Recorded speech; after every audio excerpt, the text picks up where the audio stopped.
and welcome back to my book review series where I review textile related books.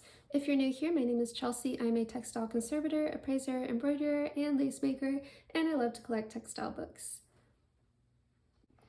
Today I am reviewing The Technique of Needlepoint Lace by Nina Lovesey, written in 1980. Here is the table of contents. It starts out with a history of needle lace along with tons of pictures of different laces. It is an interesting read, but I would recommend other books if you want to go more in depth into the history.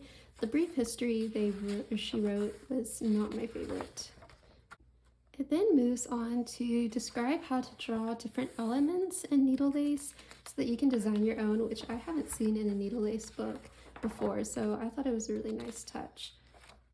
It then briefly describes how to prepare the materials needed and how to prep your design, which could have been more in depth with more pictures.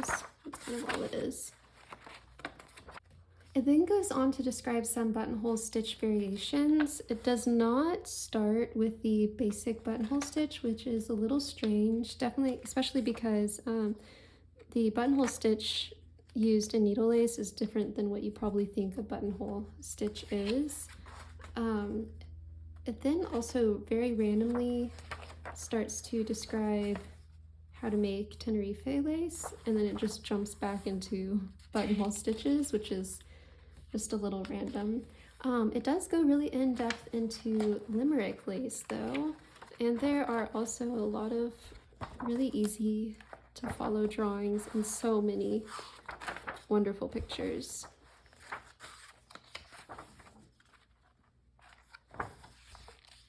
Here's the kind of Limerick lace. There's a lot of information in here about that.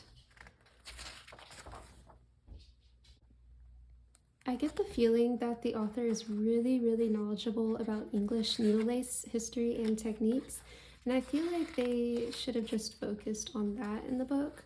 Overall, it feels a little random and doesn't go very in-depth into a lot of the techniques. It does describe a few techniques that I haven't really seen in other needle lace books, so it's still a good book to have for reference. As always, make sure to like and subscribe. I will be posting more reviews. In the meantime, you can find tutorials on my YouTube page, or you can go and check out what I'm doing on my Instagram pages at Chelsea Rose Studio and at Gentle Arts Textiles. Thanks, bye!